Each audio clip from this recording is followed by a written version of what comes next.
Tuan-tuan yang dirahmati Allah sekalian, yang penting apabila kita melakukan ibadah udhiyah ini, kurban ini, ikhlas. Itu yang penting, kan? Selain daripada lain-lain lah, kan? Iaitu duit kita yang kita guna tu halal, tidak ada syubhah. Kita nak keluar ni 600 ke 600.5 ke, haram tak sah, syubhah tak sah, kan? Pasal apa? Pasal dia merosakkan apa yang kita buat. Alhamdulillah ni semuanya halal, titik peluh saya, kan? Saya bawa keluar. Tapi kalau tak ikhlas, kan, kalau tak ikhlas, tanya kawan dia, masuk tak? Tahun ni tak masuk. Oh, tahun ni tak masuk. Kereta besar je aku, kereta halih pada hang, aku masuk. Ya, kita nak masuk, masuklah, kan? Peduli apa kat orang lain, kan? Kalau kita duit banyak, bagilah ke dia. Dah tahu dah kita duit banyak, kan? Duit banyak kan? Cukup, tak apa lah, alhamdulillah rezeki hang buat. Aku nak buat macam aku tak buat. Begitu. Cuma orang yang mampu, maka jangan dia tak buat bagi orang yang mampu, kan? Sampai ada hadis yang Nabi tegur, yang Nabi kita anggap sebagai apa? Satu kecaman lah daripada Nabi. Kalau kita lihat dalam beberapa riwayat Imam Ahmad, Ibnu Majah dan sebagainya. Yang pertama kita lihat hadis daripada Abu Hurairah dalam Sunan Ibnu Majah. Apa yang Nabi kata? Man wajada sa'atan falam yudhi fala yaqrabanna musallana. Apa maksud dia? Orang yang ada kelebihan harta, duit dia bukan kata cukup janganlah, kan? Pasal kita ada nafkah yang wajib. Yang ada lebihan harta, duit banyak, masya Allah, tiba-tiba dia tidak melakukan udhiyah, falam yudhi, dia tak melakukan udhiyah, iaitu sembelihan, kan? Supaya kurban kita kepada Allah, hampir kita kepada Allah. Kurban tu hampir taqarrub kita kepada Allah. Sampai Nabi kata apa? Tak usahlah dia main masjid kami, jangan main masjid kami, kan? Bukan bermakna semayang tidak sah. Pandai-pandai pula kata kat kawan kita, hang duit banyak, hang tak masuk, kan? Dia kata tak masuk, aku nak simpan duit, mayang hang tidak sah. Bukan maksud dia yang tu, kan?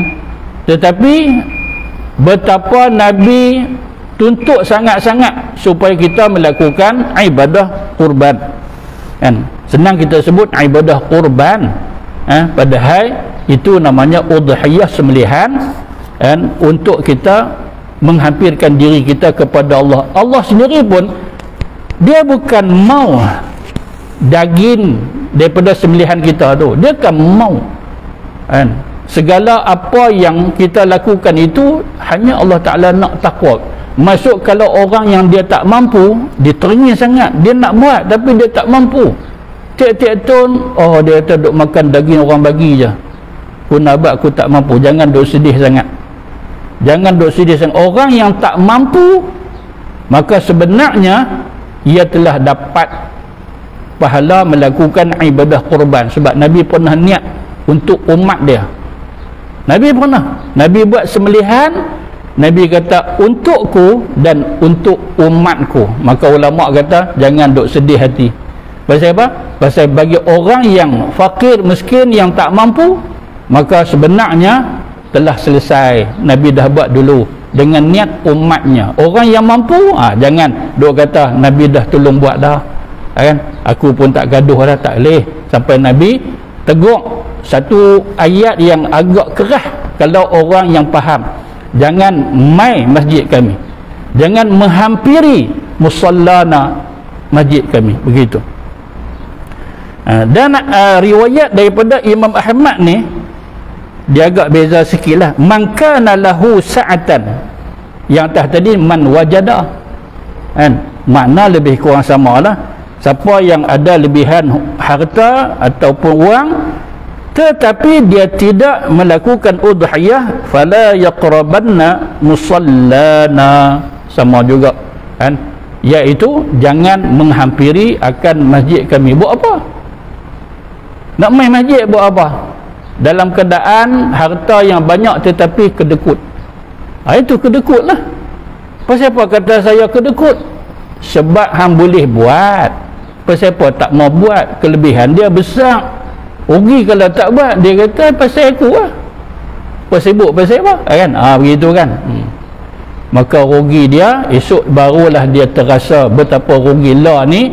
Mai dengan pengaruh iblis, syaitan, hawa nafsu ni, dia rasa dia untung. Kan? Dia rasa dia untung. Apa dia kata? Kan? Masuk pun bukan dapat banyak. Kita masuk ibadah kurban ni bukan tujuan nak makan daging banyak. Kan? Bukan tujuan. Ini masalah dia. Dia tunggu, dia kata mana lagi? Apa? Mana lagi apa? Orang bagi seorang, tak tahu orang bagi berapa lah? 3 kilo lah. Kan? Kata 3 kilo kata kan. Seorang-seorang yang masuk tu tiap-tiap bahagian bagi 3 kilo. Pasal apa bagi 3 kilo? Orang keluar sampai 600,5. 600,5 bagi 3 kilo. Kalau kata 600,5 boleh dapat banyak lagi. Lah ni macam ni. Kan? Tak apa, dah masuk dah. Nanti tahun depan 600,5 habis market beli. Makan sendiri. Begitu je. Yang kita nak ambil ni bukan hukum dia wajib. Betul ya kitab katakan 1/3 kita, 1/3 fakir miskin, 1/3 orang yang kita anggap sebagai bukan fakir miskin lah, orang kaya dan orang sederhana dan sebagainya. Bukan betul-betul macam sekiranya kalau fakir miskin ramai, tak boleh ambil kita ni 1/3. Kita ambil rasa tu hukum dia sunat je. Kalau kita agih kepada orang senang, orang kaya, yang kita pun nak ambil 1/3 juga, masih ada fakir miskin yang tak dapat peruntukan, tunggu tak ada. Maka ulama kata tak boleh ambil, walaupun kita masuk 600 ke 700 tak boleh ambil. Pasal apa? Tujuan kita buat tu untuk mereka. Ni kadang-kadang atas nama udhiyah, ibadah kurban, dapat panggu kita kena tahu juga pihak pengurusan agih tak siap-siap. Kita kena tahu pasal apa? Pasal tak sama tempat. Jangan duk kata semua sama. Saya ambil panggu saya, bahagian saya terus dia buat masak. Kita kena tahu. Dia kata kawan saya macam tu ambil buat masak terus. Depa ambil buat masak terus pasal apa? Pihak pengurusan dah asingkan untuk fakir miskin. Kita kena masuk kat mana? Saya masuk ni Masjid Matang Tinggi. Masjid Matang Tinggi yang masuk. Depa buat macam mana? Depa sembelih-sembelih beda tu untuk 7 bahagian ni. Masuk sekok 7 orang. Bagi. Hampa cari sendiri. Hampa cari sendiri. Baik kita awak balik masak semua. Tak boleh. Sikit bagi yang mentah kepada fakir miskin. Tak, saya masak semua, lepas tu saya panggil fakir miskin main makan sama. Tak boleh. Ni bukan akikah.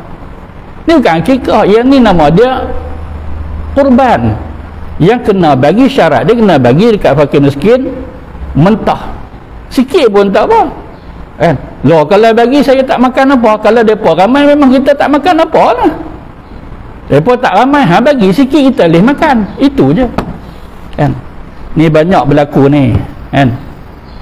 Mai musim ni, banyak yang kecoh. Banyak yang buat kenat pun ada. Kan kata kecoh biasa-biasa. Kenat pun ada. Curi lembu. Yang saya heran ni, satu khutbah Jumaat, saya semayang dekat Bandar Baru. Saya semayang kat Bandar Baru, khutbah Jumaat. Takkan dia nak mohong kot. Takkan khatib tu nak mohong. Dia kata, tuan-tuan, baru berlaku satu kejadian malam tadi. Mereka ambil 3 ekor lembu sumbat dalam kereta, bukan Hilux, kereta kancil. Yang saya kata tak masuk akal ni. Lembu besar mana lembu? Halus kot rasa. 3 ekor masuk celih ke? Tak tahu. kan? Mungkin tak punggung lembu saja kot, kepala semua duk terkelang macam tu. Kosyen semua mereka buang kan? Kalau saga besar sikit lah kan, 3 ekor lembu ni, seekor lembu kira 1 kereta, kosyen semua mereka buang. Kira apa yang bawa kereta tu, kira dia tinggung macam tu. Duk ada kerusi macam mana lembu nak masuk. Sampai macam tu depa punya usaha kan. Gitu. Yang curi lembu. Yang pakat dengan anak dia kata alhamdulillah Allah bagi rezeki anak ramai. Kan? Lepas tu anak dia duk angkut motor banyak. Motor banyak. Kan? Ayah dia tukang lapah. Kan? Kerat-kerat sorok bawah meja. Kan? Pegang handset. Dua mana? Main cepat. Dia suruh anak dia main cepat kan? Anak dia main buat tengok kanan tengok kiri semua, tarik plastik pelan-pelan bawah meja je ada kan, pederah motor balik kan. Lagi anak yang kedua main pula, cepat sikit abang pergi dah. Abang pergi dah kan. Saya tak mau sebut tempat tu kat mana, depa habang. Ya Allah ustaz kan, rasa-rasa dia saja dia ambil dekat 15 kilo Ustaz kan, angkut sekilo kan, kat dia seorang. Jangan buat macam tu kan. Apa punya, dia kata orang panggil aku buat kerja, depa macam tu saja. Kita yang titik peluh kita, betul lah hang buat kerja, orang panggil hang buat kerja, hang kena buat kerja, tapi bukan alasan untuk hang nak kebas semua kan. Satu tempat tu depa kata kami buat Ustaz 15 ekor. Alhamdulillah Ustaz 15 ekor. Tapi satu orang ni Ustaz, dia duk angkut macam tu, kami duk rasa-rasa boleh sekok dia ambil. Boleh sekok dia. Jangan macam tu tuan-tuan. Akan ingat halal ke dia buat kerja macam tu. Lepas tu sekali dia kata Ustaz, kami kenal anak dia jual kat market. Jual daging korban kat market, dia ambil banyak sangat sampai 1 ekor. Nak buat apa kat rumah? Nampak? Satu dia ambil ni, cara macam tu haram lah. Tapi duk jual pula pasal apa? Kan? Hanya yang boleh jual fakir miskin, hak mereka kita bagi mentah. Sebab tu mereka boleh makan, kalau mereka nak jual pun tak apa kan? Pasal apa? Pasal mereka ni fakir miskin. Kita bila orang bagi kat kita, jangan duk buat mandai-mandai kan? Rasa kalau tak makan, bagi balik ke, bagi kat siapa yang makan, kita tak makan kan? Jangan kita buat membazir, kata isi apa mereka bagi kita akan makan, tak apa abang kan, cangkui dah belakang rumah, dia suruh kambuih buat apa?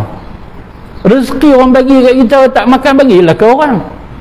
Hidup tanam pula daging lagi. Kalau kita tulang Ustaz macam mana? Tulang kan, sekira kalau boleh digunakan, jangan tanam. Ni ulama habang. Loh Ustaz, kami duk tanam semua benda yang boleh guna, jangan tanam. Sehingga ada satu fatwa saya baca kan, tulang boleh bagi kepada anjing makan. Pasal dia makan tulang. Loh, yang ni korban Ustaz, bukan sembelih biasa. Walaupun masih boleh dimanfaat, sama ada manusia ataupun hayawan. Dia begitu. Kemudian isu apa lagi? Iaitu, bolehkah daging korban kita ini bagi kepada non-Muslim? Boleh ke tak boleh daging korban kita ni? Jawab dia boleh.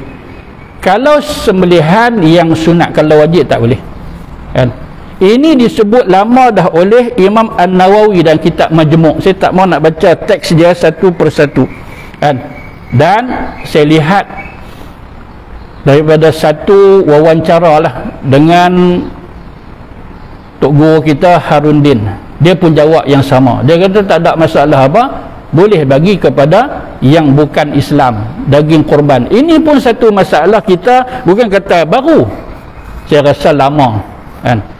Sehingga kan apabila ada kenduri yang daging tu daging korban kan, kita panggilkan jiran kita, kawan kita, toke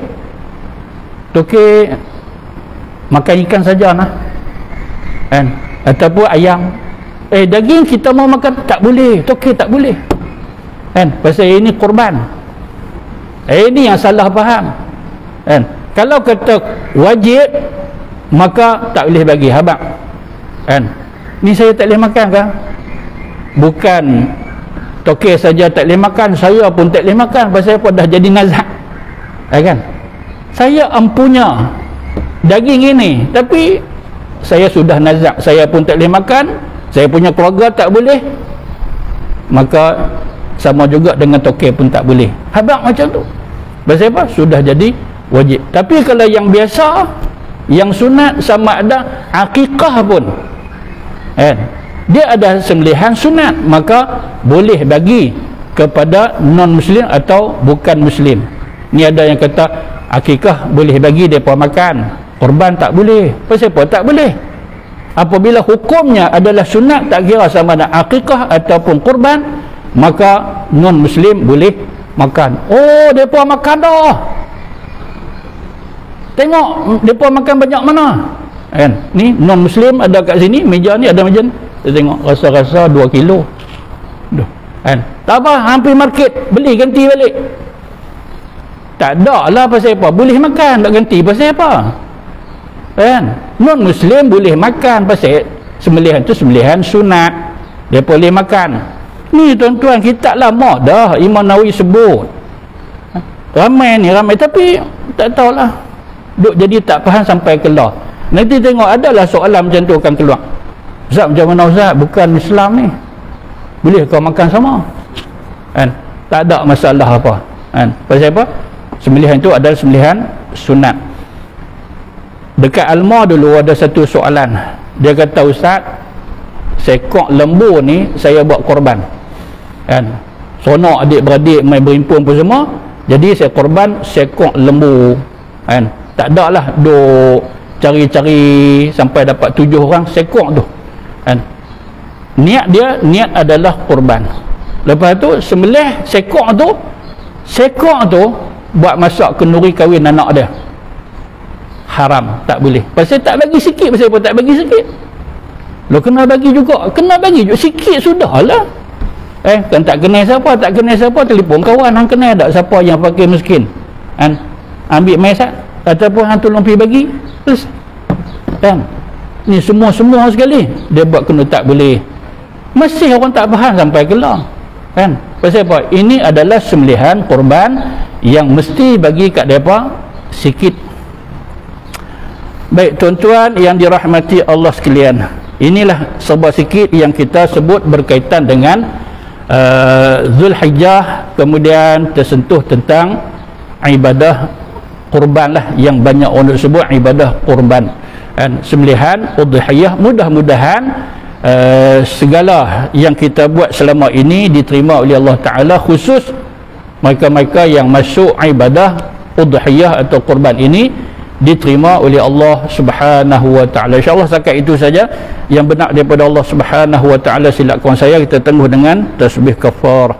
Bismillahilladzi la yadurru ma'asmihi syai'